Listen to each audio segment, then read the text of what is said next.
ದೇಶದ ರಕ್ಷಣೆ ಮಾಡುವಂಥ ಅಭ್ಯರ್ಥಿಯನ್ನು ನಾವು ಆಯ್ಕೆ ಮಾಡಬೇಕಾಗ್ತದೆ. ನಾವು ಭಾರತೀಯ ನಾಗರಿಕರಾಗಿ ಮತದಾನ ಮಾಡೋದು ಕಡ್ಡಾಯವಾಗಿರಬೇಕು. ಇದು ನಾವು ಜನಸಾಮಾನ್ಯರು ಆಯ್ಕೆ ಮಾಡುವಂಥ ವ್ಯಕ್ತಿಗಳು ಅಲ್ಲಿ ಲೋಕಸಭೆಯಲ್ಲಿ ಕುಳಿತು ಜನಪರವಾದಂಥ ಚಿಂತನೆ ಮಾಡ್ತಾರೆ. ಆದ್ದರಿಂದ ನಾವು ಜನಪರವಾದ ಚಿಂತನೆ ಮಾಡೋರು ಮತ್ತು ದೇಶದ ಭದ್ರತೆಯನ್ನು ಕಾಪಾಡೋರನ್ನ ಆಯ್ಕೆ ಮಾಡಬೇಕಾಗ್ತದೆ. ಸರ್, ಮಿತ್ರ ಫೌಂಡೇಶನ್ ಅನ್ನೋದು ಇದು ನನ್ನ ಸ್ವಂತ ಸಂಸ್ಥೆ. ಇದು 2017ರಲ್ಲಿ ಸ್ಥಾಪನೆಯಾಗಿದ್ದು. ನನ್ನ ದುಡಿಮೆ 5 ಲಕ್ಷ ದುಡ್ಡನ್ನು ನನ್ನ ಸಂಸ್ಥೆ ಮಿತ್ರ ಫೌಂಡೇಶನ್ ಸ್ಥಾಪನೆ ಮಾಡಿ ಅದು ಸ್ಥಾಪನೆ ಮಾಡಿದ್ದು ಪಾಪ ಹಳ್ಳಿಗಾಡಿನ ತಂದೆ ತಾಯಿಗಳ ರಕ್ಷಣೆಗೋಸ್ಕರನೇ ಮಾಡಿದ್ದು.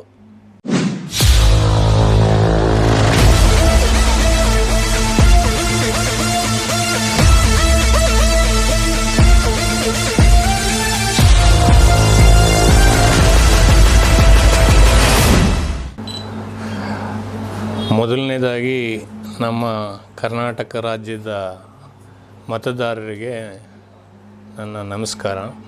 ಹಾಗೂ ಇಲ್ಲಿ ಸೇರಿರ್ತಕ್ಕಂಥ ಪತ್ರಕರ್ತರುಗಳು, ನಿಮಗೆ ಮಾಧ್ಯಮದವರಿಗೆ ಹೊಸ ವರ್ಷದ ಶುಭಾಶಯಗಳೊಂದಿಗೆ ನಮಸ್ಕಾರ ಮಾಡ್ತಾಯಿದ್ದೀನಿ.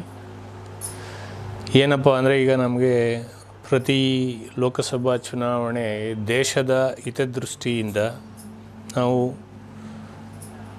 ದೇಶದ ರಕ್ಷಣೆ ಮಾಡುವಂಥ ಅಭ್ಯರ್ಥಿಯನ್ನು ನಾವು ಆಯ್ಕೆ ಮಾಡಬೇಕಾಗ್ತದೆ.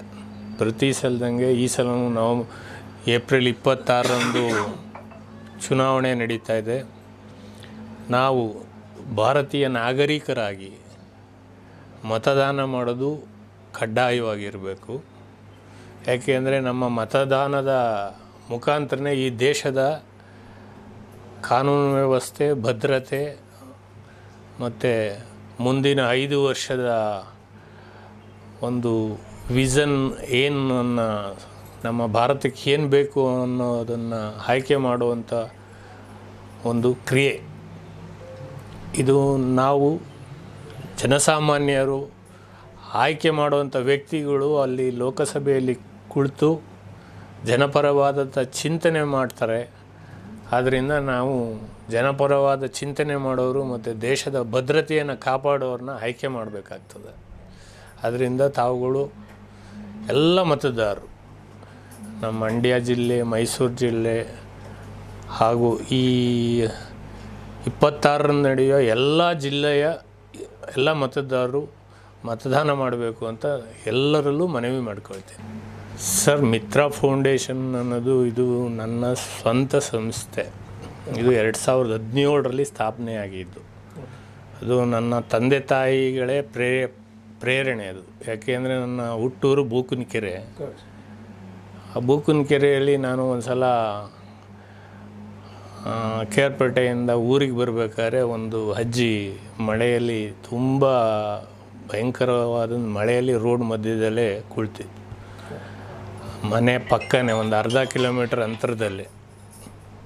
ನಮ್ಮ ತಂದೆ ನಾವು ಕೇಳಿದಾಗ, ಒಂದು ದೊಡ್ಡ ಮನೆತನದ ಮಗಳು ಅವಳು, ಅವ್ರನ್ನ ಸರಿಯಾಗಿ ನೋಡ್ಕೊಳ್ತಾ ಇಲ್ಲ ಅಂತ ಹೇಳಿದ್ದು. ಇದು ಮಿತ್ರ ಫೌಂಡೇಶನ್ ಸ್ಥಾಪನೆ ಆಗೋಕ್ಕೆ ನಮ್ಮ ತಂದೆನೇ ಮೂಲ ಪ್ರೇರೇಪಣೆ. ಅದರ ನೆಕ್ಸ್ಟ್ ಡೇನೇ ಬಂದು ನನ್ನ ದುಡಿಮೆ 5 ಲಕ್ಷ ದುಡ್ಡನ್ನು ನನ್ನ ಸಂಸ್ಥೆ ಮಿತ್ರ ಫೌಂಡೇಶನ್ ಸ್ಥಾಪನೆ ಮಾಡಿ ಅದು ಸ್ಥಾಪನೆ ಮಾಡಿದ್ದು ಪಾಪ ಹಳ್ಳಿಗಾಡಿನ ತಂದೆ ತಾಯಿಗಳ ರಕ್ಷಣೆಗೋಸ್ಕರನೇ ಮಾಡಿದ್ದು. ಅದಾದ ನಂತರ ನಾವು ಹಳ್ಳಿಗಾಡಿನಿಂದ ಬಂದಿದ್ದರಿಂದ ಹಳ್ಳಿಗಾಡಲ್ಲಿ ಫೀಸ್ ಕಟ್ಟೋಕ್ಕಾಗದೇ ಎಷ್ಟೋ ಜನ ವಿದ್ಯಾರ್ಥಿಗಳು ಶಾಲೆ ಬಿಟ್ಟಿರೋದು. ನನ್ನ ಜೊತೆ ಓದಂಥ ಎಷ್ಟೋ ಜನ, ಕೆಲವು ಕ್ರೀಡಾಪಟುಗಳು ನಮ್ಮ ಶಾಲೆಯಲ್ಲಿ ಓದ್ತಾ ಇರೋ ಪ್ರತಿಭಾನ್ವಿತ ಕ್ರೀಡಾಪಟುಗಳು ಹಣಕಾಸಿನ ಕೊರತೆಯಿಂದ ಅವರ ಮುಂದಿನ ಭವಿಷ್ಯ, ಕ್ರೀಡಾ ಭವಿಷ್ಯ, ವಿದ್ಯಾರ್ಥಿ ದಶೆಯ ಭವಿಷ್ಯವನ್ನು ಹಾಳು ಮಾಡಿಕೊಂಡಿದ್ರು. ಆ ಉದ್ದೇಶದಿಂದ ಮಿತ್ರ ಫೌಂಡೇಶನ್ ಸ್ಥಾಪನೆ ಆಗಿದ್ದೇ ಹೊರತು ನಿರಂತರವಾಗಿ ಮಾಡ್ಕೊಳ್ತಾನೆ ಬರ್ತಾಯಿದ್ದೀವಿ. ಅದು ಪ್ರಚಾರಕ್ಕೆ ಬರಬಾರ್ದು ಅಂತ ಇದ್ದಿದ್ದು ನನ್ನ ಉದ್ದೇಶ.